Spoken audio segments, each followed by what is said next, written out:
Student welcome to Srijan a promise of quality education. তো দেখো তোমাদের সামনে চলে এসেছি নিউটন ল এর সেকেন্ড লেকচার নিয়ে।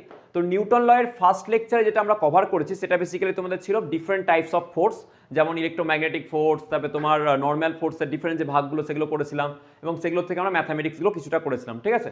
আচ্ছা, আজকে যেটা আমরা পড়বো সেটা বেসিক্যালি ফার্স্ট ল নিয়ে পড়বো। দেখো তোমার সামনে লিখে রেখেছি ফার্স্ট ল। তো ফার্স্ট ল বেসিক্যালি কি বলে তোমরা জানো সবাই, তাও আমি একবার বলে দিচ্ছি, এবং এর উপর ডিপেন্ড করে আমরা সেকেন্ড ল পড়বো, তারপরে আমরা থার্ড ল পড়বো এবং পুরো সিস্টেমটাকে আমরা দেখে নেবো, পুরো চ্যাপ্টারটা এন্ড আপ করে দেবো। ওকে, আচ্ছা এবার দেখো নিউটনের ফার্স্ট ল বলে যে, যেমন তোমাদের এক্সাম্পল দিয়ে বোঝায়, যেমন সাপোজ ধরো তোমাদেরকে আমরা বলি, আমরা টিচাররা, যে ভাই তুই পড়াশোনা কর পড়াশোনা কর পড়াশোনা কর, বাইরে থেকে আমরা তো তোমার পড়াশোনা করার জন্য তোমাদেরকে ফোর্স দিচ্ছি, এবং তুমি কি করতে চাও, তুমি কিন্তু নিজের জায়গাতে থাকতে চাও, বলে যে স্যার আমি ঠিক আছে, স্যারটা তো বকছে, কোনো অসুবিধা নেই, আমি আমার মতোই থাকবো, আমি আমার জায়গা থেকে বা কমফোর্ট জোন থেকে সরবো না। তো বেসিক্যালি এরকমই হয় নিউটনের ফার্স্ট ল কিছুটা, যে অবস্থায় থাকতে চাই, যে অবস্থায় থাকতে চাই সেই অবস্থায় থাকার প্রবণতা একটা হচ্ছে ফার্স্ট ল, আমাদের নিউটন ল অফ মোশন দিয়ে দেয়। ওকে, আচ্ছা ফার্স্ট ল যেটা, তো বেসিক্যালি কি বলে যে কোনো বস্তু যদি স্থির থাকে সে সর্বদা স্থির থাকবে, এবং কোনো বস্তু যদি গতিশীল অবস্থায় থাকে সে সর্বদা সরলরেখা বরাবর সমগতিতে চলতে থাকবে। অর্থাৎ বাইরে থেকে কোনো বল প্রয়োগ না করা হলে স্থির বস্তু চিরকাল স্থির থাকে, গতিশীল বস্তু চিরকাল গতিশীল অবস্থাতেই থাকবে এবং সমবেগে সরলরেখা বরাবর চলতে থাকবে। যেমন দেখবে তোমাদের বাবা মা যারা আছেন তারা আমাদেরকে বলেন, টিচারদেরকে বলেন যে স্যার আমার ছেলেকে মারবেন বকবেন কেন, মারা বকাটা কি, সেটা হচ্ছে একটা ফোর্স বাইরে থেকে, এবং যদি সেই ফোর্সটা দেওয়া হয় তাহলে তোমার স্টেটটা চেঞ্জ হয়ে যাবে, মানে তুমি তোমার জায়গা থেকে অন্য জায়গায় মুভ করবে, তুমি গতিশীল হবে, তুমি স্থির থাকবে না। সেই জন্য কি হচ্ছে, বাইরে থেকে যদি বল প্রয়োগ করা হয় তাহলে স্থির বস্তুকে গতিশীল করতে পারবো এবং গতিশীল বস্তুকে স্থির করতে পারবো। বুঝতে পারলাম? তাহলে আমি আবার বলি যে স্থির বস্তু চিরকাল স্থির থাকতে চাই এবং গতিশীল বস্তু সমবেগে সরলরেখা বরাবর গতিশীল থাকবে যদি না আমরা বাইরে থেকে বাহ্যিক বল প্রয়োগ করি।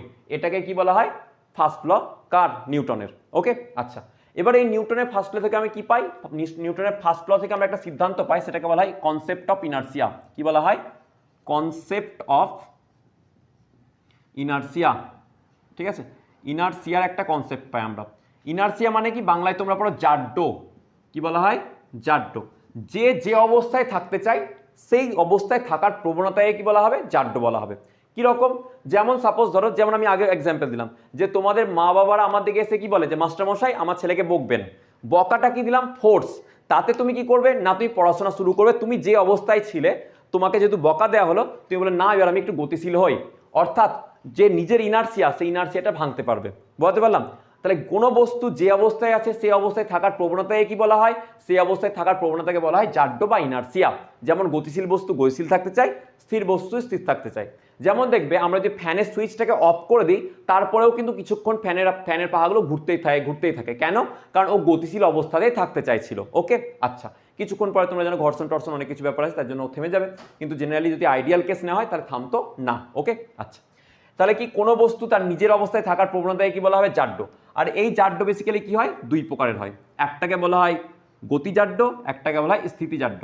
কি বলা হয়, একটাকে বলা হয় inertia in rest, inertia in rest, আর একটাকে বলা হয় inertia in motion, inertia in motion, যেটাকে বাংলায় বলা হয় গতিজাড্য। ওকে, তাহলে একটা হচ্ছে স্থিতিজাড্য আর এটা হচ্ছে গতিজাড্য। গতিজাড্য মানে কি, যে বস্তু গতিশীল অবস্থায় ছিল সেই অবস্থায় থাকার প্রবণতায় গতিজাড্য বলা হবে, যে বস্তু স্থির অবস্থায় ছিল সেই অবস্থায় থাকার প্রবণতায় কি বলা হবে, স্থিতিজাড্য বলা হবে। তো এই হচ্ছে জাড্যের কনসেপ্ট। এবার একটা জিনিস আমি একটু বলে রাখি যে এই যে জাড্য ধর্মটা কেন হয়। সাপোজ যদি বলা হয় ধরো যে একটা বিশাল বড় পাথর আছে আর একটা ছোট্ট ঢিল আছে, ছোট্ট ঢিলটাকে তোমার মুভ করতে কম বল প্রয়োগ করতে হবে, মানে ছোট্ট একটা ধরো টুকরো আছে, ধরো একটা কাগজের টুকরো, সেটাকে মুভ করতে তোমার খুব বেশি বল প্রয়োগ করতে হবে না, কিন্তু একটা বিশাল বড় পাথর তাকে ঠেলতে প্রচুর কি লাগবে, বল লাগবে, তাই না। তো ঘটনা হচ্ছে এই যে ইনার্সিয়াটা বা জাড্যটা কার সঙ্গে সমানুপাতিক হয়, ডাইরেক্টলি মাসের সাথে সমানুপাতিক হয়। ঠিক আছে, এটা হচ্ছে একটা টোটালি মাসের প্রপার্টি, অর্থাৎ যার মাস বেশি হবে তার ইনার্সিয়া বেশি হবে এবং যার মাস কম হবে তার ইনার্সিয়াও কম হবে। ওকে, বোঝা গেছে আশা করি। আচ্ছা, এটা ছিল আমাদের কার কনসেপ্ট, এটা হচ্ছে ইনার্সিয়ার কনসেপ্ট। এছাড়াও আমরা এখান থেকে একটা জিনিস পাই first law of Newton motion থেকে, যেটা হচ্ছে তোমার কি, যে আমরা পাই ডেফিনেশন অফ ফোর্স। কি পাই, ডেফিনেশন অফ ফোর্স বা বলের সংজ্ঞা। কি পাবো, ডেফিনেশন অফ ফোর্স বা বলের সংজ্ঞা।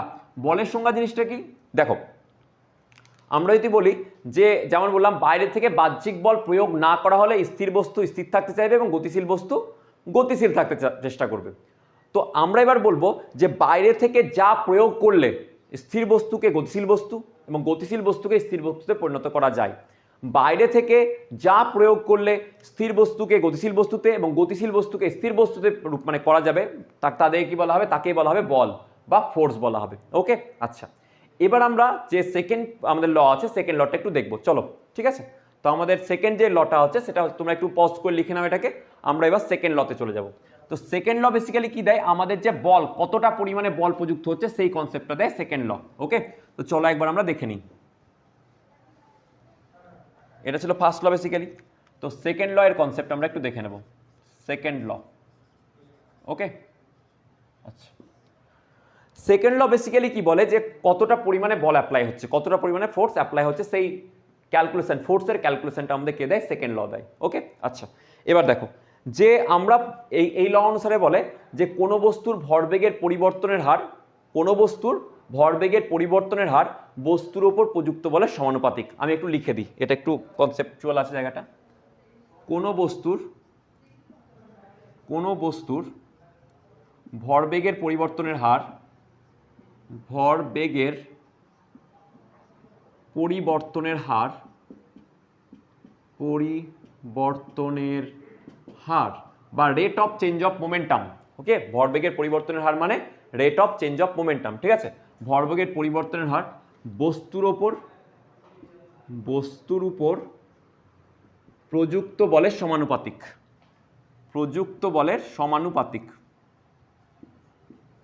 প্রযুক্ত বলের সমানুপাতিক। ওকে, এবং প্রযুক্ত বলের দিক যেদিকে হবে বস্তুর ভরবেগের পরিবর্তনের দিকও সেদিকে হবে। প্রযুক্ত বলের দিক যেদিকে হবে, প্রযুক্ত বলের দিক যেদিকে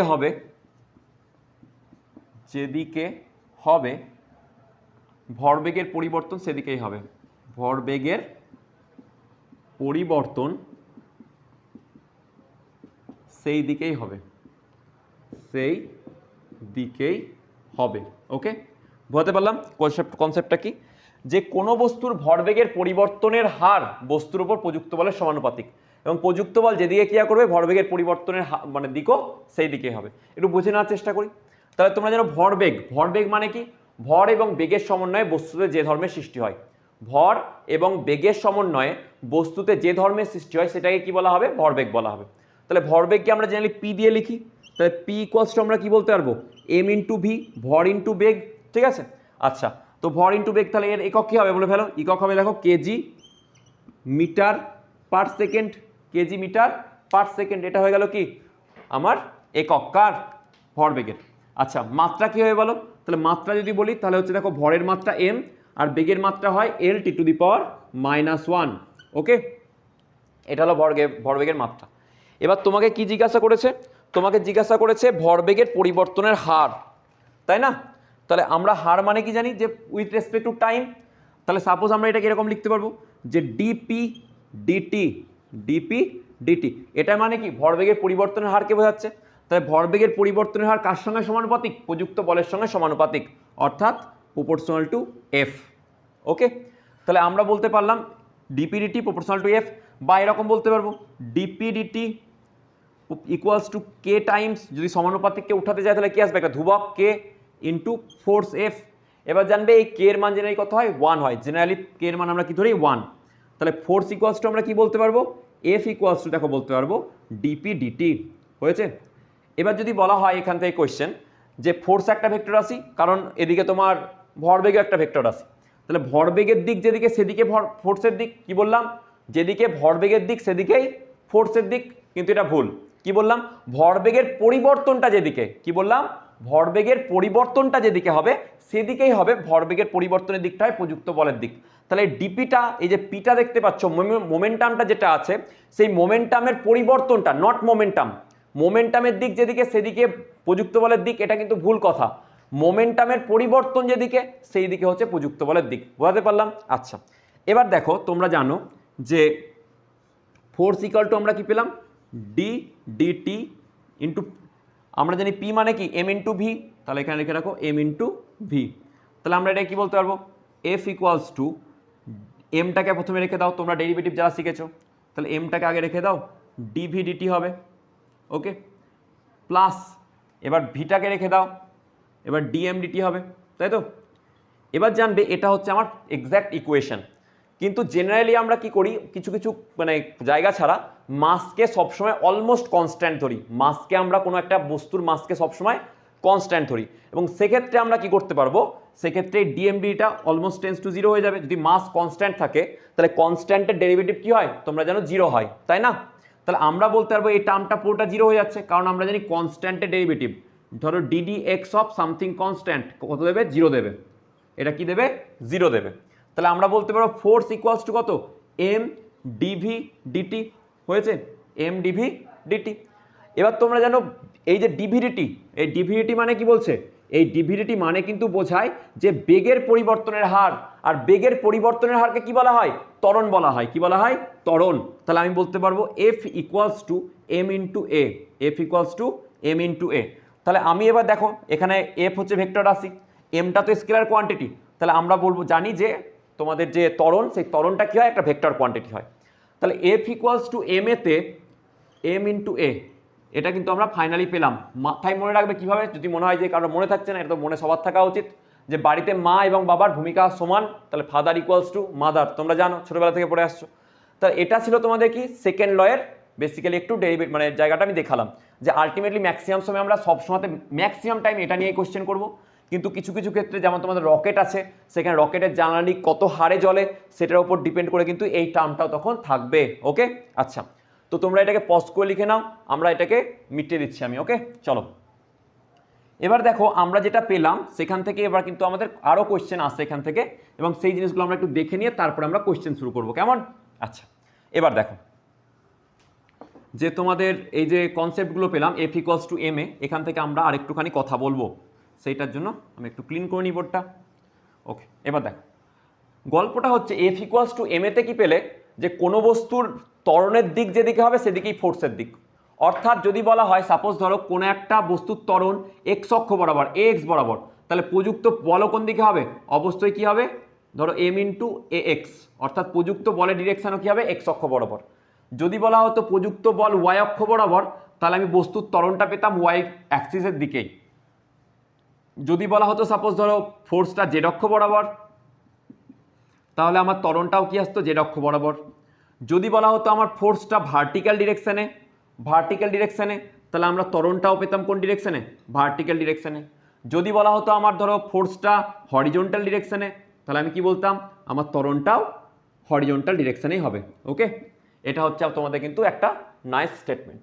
আচ্ছা, এখান থেকে আরও দুটো কোয়েশ্চেন ফ্রেম করে, যেমন ধরো বলবে ইনস্ট্যান্টেনিয়াস ফোর্স, বা ওই মুহূর্তের বলটা কত আছে। পরীক্ষায় কোয়েশ্চেন হবে ধরো যে সাপোজ ধরো যদি এরকম একটা কোয়েশ্চেন ফ্রেম করে দেখিয়ে দিই, কোয়েশ্চেনটা এরকম টাইপের, ধরো যে কোয়েশ্চেন লিখলাম আমি এখানে, যে একটা ভরবেগের পরিবর্তন দেখাচ্ছে, এটা ভরবেগটা কীরকমভাবে চেঞ্জ হচ্ছে সেটা হচ্ছে সময়ের সাথে, ধরো 3t² i cap plus 7t² j cap plus 10k cap, okay. এটা একটা তোমার ভরবেগ দেওয়া আছে। এবার বলা হয়েছে ফাইন্ড ফোর্স অ্যাট 5 সেকেন্ড, 5 সেকেন্ডে ফোর্স বার করতে হবে, এটা 1 নম্বর কোয়েশ্চেন। 2 নম্বর কোয়েশ্চেন দেওয়া আছে find average force from 3 second to 5 second, ধরো এরকমও কোয়েশ্চেন দেওয়া আছে, ওকে। তো কীভাবে করবো দেখো, এই কোয়েশ্চেনটা ভালো করে দেখে নেবে একটুখানি, পরীক্ষায় আসার মতো কোয়েশ্চেন থাকে এগুলো। তো আমাকে বলছে ফাইন্ড ফোর্স অ্যাট 5 সেকেন্ড, এটার অর্থ হয় তোমার ইনস্ট্যান্টেনিয়াস ফোর্সকে বার করতে বলেছে, অর্থাৎ ফোর্স ইকুয়ালস টু তোমরা জানো ডিপিডিটি, কি জানো, ডিপিডিটি। এবার তোমরা ডিপিডিটি অনেকে করতে জানো, কীরকমভাবে করতে হয় দেখো, যে এই যে ওপরের লিমিট তোমরা জানো, আমি দেখিয়ে দিচ্ছি, ধরো আবার একবার বলে দিই, ধরো ddx of A into x to the power N, এটা হচ্ছে যেখানে সহগ, তাহলে সূত্র কি হয়, এটা বার হয়ে যাবে আর এনটা মাথায় যে এনটা ছিল সেই এনটা সামনে চলে আসে, আর এক্স টু দি পাওয়ার কী হবে n-1, ওপরে আমি 1 কমিয়ে দেবো, ঠিক আছে। তাহলে দেখো তিনটে তো সহগ, 3 বার হয়ে গেল এবং সামনে চলে আসবে গুণ হয়ে 2, টি এর মাথায় 2 আছে এবং টি এর মাথায় 1 কমিয়ে দেবো, অর্থাৎ পড়ে থাকবে এখন 1, অর্থাৎ টি পড়ে থাকবে, এটা হচ্ছে আই ক্যাপ প্লাস। এবার এখানে দেখো 7 টি স্কোয়ার বলেছে, তাহলে 2 দিয়ে গুণ করবো। এবার তারপরে কি বলা আছে, টি নিয়ে নেবো, কারণ টি এর মাথায় 1 কমে যাবে, এটা হচ্ছে জে ক্যাপে, এবং 10টা কি হয়ে যাবে 0, তাহলে 0 কে ক্যাপ।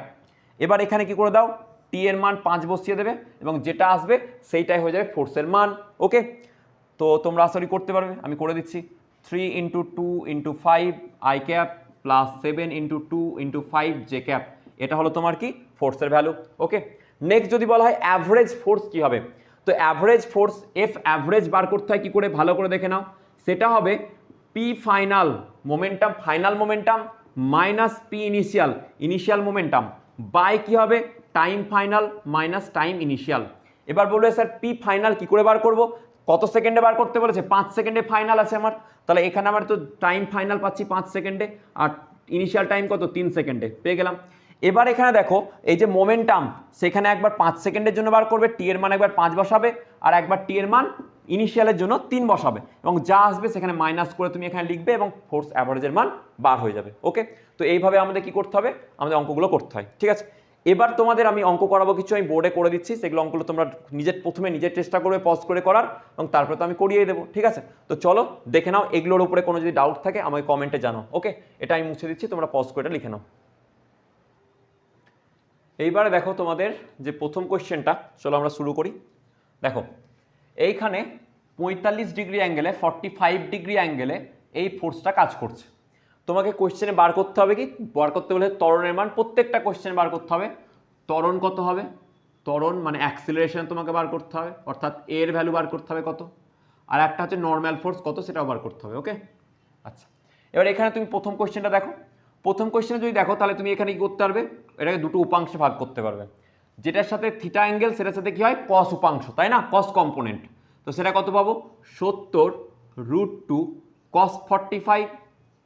ওকে, আর ওপর দিকে তুমি কত পাবে, ওপর দিকে পাবে 70√2 sin 45, তাই তো, sin 45। আচ্ছা এবার দেখো তাহলে এই হরিজন্টাল বরাবর কোনো তুমি ফোর্স পাচ্ছ না, শুধু একটাই ফোর্স পাচ্ছ, যেটা হচ্ছে এইটা হরিজন্টাল ডিরেকশনে। তাহলে আমরা বলতে পারবো এইটাই তো একে, এই যে এই ফোর্সটা এই 5 কেজির ব্লকটাকে সামনের দিকে এগিয়ে নিয়ে যেতে সাহায্য করবে। আর এই যে ফোর্সটা আছে এই ব্লকটা নিচের দিকে কি লাগবে, নিচের ওয়েট, সেটা হচ্ছে mg, জি এর মান আমরা 10 ধরে নিই, তাহলে হলো 50 নিউটন। তাহলে তুমি ওপর আর নিচকে মানে তোমার যে এটা যেহেতু আমাদের কি বলবো তোমার হরিজন্টাল এবং ভার্টিক্যাল ফোর্সগুলোকে ইকুয়াল করে দাও। তাহলে তুমি সামনের দিকে কি পাচ্ছ, সামনের দিকে ফোর্স পাচ্ছ F = m × a লাগাতে পারবো আমরা, ফোর্স = m × a। তাহলে সামনের দিকে ফোর্স কত পাচ্ছ 70√2 cos 45 এর মান কত, cos 45 এর মান হচ্ছে 1/√2, আর এই cos 45 এর মান বসিয়ে দিলাম 1/√2। এবার দেখো m এর মান কত 5, আর এর এ যেটা আছে সেটা ত্বরণ, সেটা আমরা বার করব। তা দেখো √2 কেটে গেল, তাহলে a = কত হবে 70/5, আর তোমরা যেন 5 14 70 হয়, তাহলে কি হলো 14 m/s²। এবার যদি বলা হয় এখানে যে এখানে তোমার নর্মাল ফোর্সের মান কত হবে, তাহলে অবশ্যই নর্মাল ফোর্সটা কোন দিকে লাগবে, আমরা জানি পারপেন্ডিকুলারলি উপর দিকে লাগে। তা নর্মাল ফোর্স n = তোমরা কত পাবে, দেখো নিচের দিকে একটা লাগছে 30 নিউটন, ওকে, প্লাস নিচের দিকে আর একটা লাগছে 50 নিউটন, এবং ওপরের দিকে দেখো একটা সাইন উপাংশটা লাগছে, তাহলে উপরের দিকে যে সাইন উপাংশ লাগে তাহলে মাইনাস করে দেবো, কারণ এদিকে নিচের দিকে যেগুলো লাগছে সেগুলো তো নিচের দিকে অ্যাড করলাম, উপরের দিকে তাহলে কি করবো মাইনাস করবো, তাহলে মাইনাস করবো কত 70√2 sin 45 হয়েছে। কেন করা হলো উপরেরটা মাইনাস, তোমরা বুঝতে পারছো, মানে অপোজিট ডিরেকশন আছে বলে। তো এখান থেকে তোমার যেটা আসবে সেটা নর্মাল ফোর্সের মান বার হয়ে যাবে। ওকে, নেক্সট দেখো, নেক্সট এই যে 2 নম্বর অঙ্কটা তোমাদের হোমওয়ার্ক দিয়ে দিলাম, তোমরা সেম একদম সেম আছে, জাস্ট এখানে একটুখানি কি আছে একটা ফোর্স এক্সট্রা লাগছে। এবার এখানে কি আছে পুল আর পুশ দুটোই কি আছে, পুল আর পুশ দুটোই মানে এখানে আছে এই এক্সাম্পলটায়। এটাই যেমন ছিল শুধুমাত্র পুল টানা, তোমরা একটা জিনিস আমাকে বলো যে তোমাদের কাছে পুল সহজ হয় না পুশ সহজ হয়, পুল করা সহজ না পুশ করা সহজ, ঠেলা সহজ না টানা সহজ, এটা তোমরা আমাকে কমেন্টে জানাবে। ওকে, কারণ সহ। এবার এখানে পুল আর পুশ দুটোই আছে, দেখো এদিক থেকে পুশ করছে আর ওদিক থেকে পুল করে টানছে, নেক্সট 3 নম্বর কোশ্চেনটা দেখে নেব। এখানেও বার করতে বলেছে ত্বরণ, তাহলে ত্বরণ যদি বার করতে হয় তোমরা আগে করে নাও, তারপর আমাকে বলবে। তাহলে আমি দেখো করে দিচ্ছি, একটু পজ করে নাও তোমরা, তোমরা নিজে করো আগে। তাহলে এখানে দেখো আমরা জানি এফ নেট ইকুয়ালস টু কি হয় এম ইন্টু এ, আর এটা পুরো সিস্টেম ধরে নিয়েছি আমরা।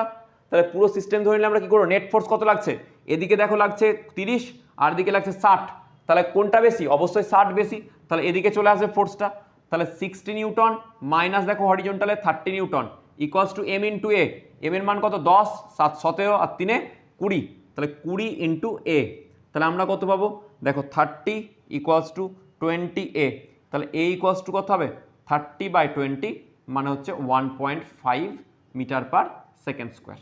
হয়েছে। এবার একটা জিনিস জানবে, এখানে তোমার প্রত্যেকটা দেখো এই যে দেওয়ালগুলো আছে, একটা 10 কেজির ব্লক আর 7 কেজির ব্লক, এদের মধ্যে একটা ইন্টারাকশন ফোর্স আসবে। ইন্টারাকশন ফোর্স মানে নর্মাল ফোর্স আসবে। কেন নর্মাল ফোর্স আসবে, কারণ দেখো এখানে পুশিং অ্যাকশন হচ্ছে। কীরকম পুশিং, এদিক থেকে 10 নিউটনটাও কিন্তু এদিকে পুশ করছে এবং এদিক থেকে তোমার 3 কেজিটাও পুশ করছে। তাহলে এখানে যেখানে আমরা জানি পুশিং ফোর্স আছে সেখানে কি আসবে তোমার নর্মাল ফোর্স। তাহলে এই যে একটা ইন্টারাকশন তোমার সারফেস, সেখানে একটা কি আসবে নর্মাল ফোর্স, এবং এই ইন্টারাকশন সারফেসে একটা নর্মাল ফোর্স আসছে। ওকে, তাহলে নর্মাল ফোর্স আমরা কি করে বার করি দেখে নিই। তাহলে এ কি করবে, সাপোজ ধরো এই যে পুরো সিস্টেমটা সামনের দিকে আসছে, কত ত্বরণে আসছে 1.5 মিটার পার সেকেন্ড স্কোয়ার ত্বরণে সামনের দিকে আসছে। ওকে, আচ্ছা এবার দেখো আমি এই 10 কেজির জন্য করে নিই আগে। তাহলে ধরে নিলাম এই 7 কেজির ব্লকটা একে এদিকে ফোর্স দিচ্ছে ধরো N1 নর্মাল ফোর্স দিয়ে, 7 কেজির ব্লকটা 10 কেজির ব্লককে ফোর্স নর্মাল ফোর্স দিচ্ছে, সেটা হচ্ছে N1 নর্মাল ফোর্স, হরিজন্টাল বরাবর বলছি। আর ভার্টিক্যালে তো অবশ্যই তোমার এদিকে এন এর সঙ্গে কার সঙ্গে সমান হয়ে যাবে, N ইকুয়ালস টু 100G হয়ে যাবে, তাই না? ওটা তো বার করা তো ইজি, কোনো অসুবিধা নেই। যেটা বললাম আর কি এইটা, এই যে 100 ইন্টু 10 10 ইন্টু 10 আর উপরে চলে গেল নর্মাল ফোর্স ধরো N ড্যাশ বা N1 ড্যাশ, কিন্তু সেটা তো বার করতে বলবে না, বার করতে হবে এই সারফেস সঙ্গে ইন্টারাক্টিভ যে ফোর্সটা হবে সেটাকে বেশি নর্মাল ফোর্স বলছি, কিন্তু পুশিং ফোর্স।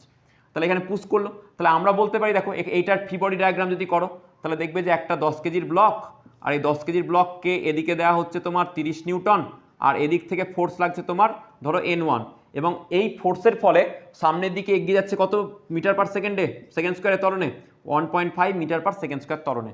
অর্থাৎ এর ওপর যদি আমরা বলি যে ফ্রি বডি ডায়াগ্রাম থেকে, তাহলে বলো N1 মাইনাস 30, কারণ এদিকে যাচ্ছে তার মানে N1 এর মান বেশি, তাহলে N1 minus 30 equals to M into A, M এর মান কত 10 কেজি, 10 কেজি আর এটার এর মান কত 1.5, তাহলে 1.5, তাহলে কত পাবে N1 ইকুয়ালস টু দেখো 15 প্লাস 30 অর্থাৎ 45 নিউটন।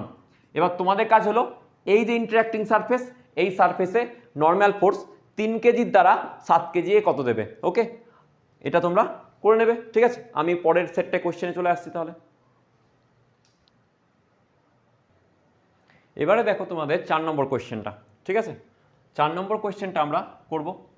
তাহলে এখানে দেখো তুমি একটা ফোর্স পাচ্ছ যেটা একটু অ্যাঙ্গেলে দেওয়া আছে, তো সামনের দিকে হরিজন্টালটা কি পাবো কস কম্পোনেন্ট পাবো আবার, তাহলে 120 কি হবে এটা কস কম্পোনেন্ট 120 কস 37 ডিগ্রি। ওকে, আর উপরে দিয়ে কি পাবে, উপরে পাবে 120 সাইন 37, তাহলে 120 সাইন 37 ডিগ্রি। ওকে, এবার দেখো এখানেও ত্বরণ, আলটিমেটলি প্রত্যেকটাতে আমরা ত্বরণ বার করা শিখবো, ঠিক আছে। ত্বরণ বার করা, টান বার করা বলতে গেলে, তাহলে ত্বরণ যদি বার করে এবার দড়িটা দইতে তো টান লাগবে, তাই না।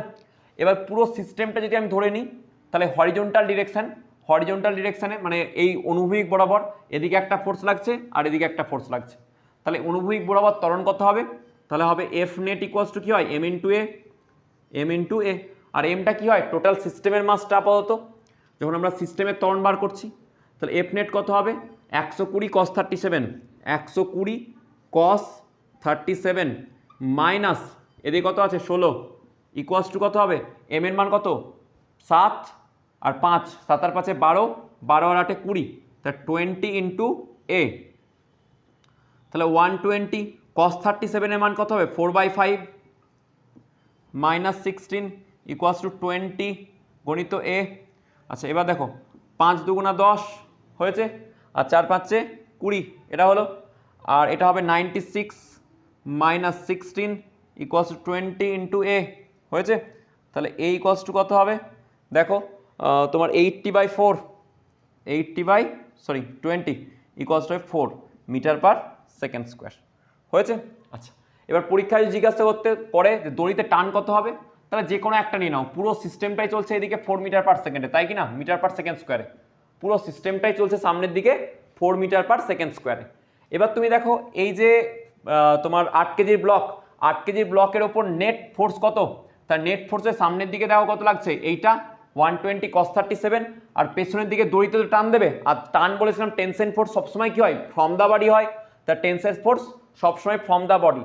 তাহলে তোমার যদি আমি এটার জন্য আঁকি, এটার জন্য আমরা যদি মানে ড্র করি তাহলে কীরকম দেখতে হবে, তাহলে এটা হচ্ছে 8 কেজির একটা ব্লক, আর এদিকে লাগছে একটা ফোর্স, এটা হচ্ছে 120 cos 37, আর এইদিকে অপোজিটে লাগছে একটা টি ফোর্স, আর টোটাল সামনের দিকে এগিয়ে যাচ্ছে কত ত্বরণে, 4 মিটার পার সেকেন্ড স্কোয়ারে।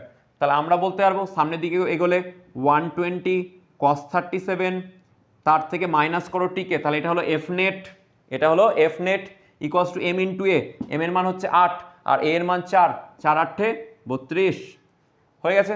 তাহলে তোমার দেখো এখানে তাহলে টি ইকুয়ালস টু কত হবে, 120 cos 37 এর মান হচ্ছে তোমার আবার ওই 4/5 মাইনাস 32, তাহলে তোমার হচ্ছে দেখো 96 মাইনাস 32 অর্থাৎ হচ্ছে তোমার 4, আর এদিকে হচ্ছে 6, এটা হচ্ছে তোমার অ্যান্সার, এত নিউটন। ওকে, যদি বলে এটার জন্য টান বার করো, সেটা তোমরা আমায় করে দেখাবে। এটা ধরো T2 বা এটা ধরো T1 ধরে নিয়েছিলাম। ওকে, তো এটা ধরো T1 ধরেছিলে, T2টা বার করে নেবে, এটার ফ্রি বডি ডায়াগ্রাম করে, এটারও ফ্রি বডি ডায়াগ্রাম করে করতে পারো, কোনো অসুবিধা নেই। নেক্সট এটা তোমাদের বাড়িতে কাজ, বুঝতেই পারছো, একটা করে করবে এবং একটা করে তোমরা বাড়িতে করবে। তো এটা হচ্ছে তোমার একটা দেখো মানে ইনক্লাইন সারফেস, আর ইনক্লাইনের সারফেসের ক্ষেত্রে কি হয়, এদিকে একটা এমজি সাইন থিটা চলে আসবে, এমজি সাইন থিটাও কিন্তু এখানে অ্যাড হবে, তোমরা দেখে নিও। ঠিক আছে, একটুখানি করো, অসুবিধা হলে টেলিগ্রামে জানাও বা কমেন্টে জানাতে পারবে। ওকে, তো এটা হচ্ছে ব্যাপার। নেক্সট ডেতে আমরা কিছু পুলির কোয়েশ্চেন করবো, তোমরা যদি চাও যে আরও মানে আমাকে এরকম ভিডিও দিতে এবং পুরো প্র্যাকটিস করাতে, আমি দরকার হয় লাইভ ক্লাস এসে তোমাদের প্র্যাকটিস করাবো। তো তার আগে হচ্ছে তোমরা কিন্তু এই ভিডিওটা দেখো এবং কোথাও ডাউট হলে অবশ্যই আমাকে জানাও, এবং যদি মনে করছো স্যার আরও প্র্যাকটিস করবো, তাহলে তুমি আমাকে লাইভ ক্লাসের জন্য বলতে পারো, আমি লাইভ ক্লাস এসে তোমাদের ডাউটগুলোকে এবং তোমাদের এই যে ফ্রি বডি ডায়াগ্রাম এগুলোকে কমপ্লিট করিয়ে দেবো। ওকে, এবং আরও অঙ্ক করতে পারি আমরা, আরও কনসেপ্ট ক্লিয়ার হবে, আরও কোয়েশ্চেন দিতে পারবো তোমাদেরকে। ঠিক আছে, তো এটা তোমরা তুলে নিও এবং পড়াশোনা ভালোভাবে করতে থাকো, পড়াশোনায় ফাঁকি মেরো না, কারণ দেখো যুগ যা পরিস্থিতি যেভাবে চলে আসছে, তাই তোমাদেরকে পড়াশোনা প্রপারলি করতে হবে এবং সামনে এগিয়ে যেতে হবে। ঠিক আছে, তো থ্যাংক ইউ ভেরি মাচ, দেখা হচ্ছে নেক্সট ভিডিওতে, ততক্ষণের জন্য অল দ্য বেস্ট।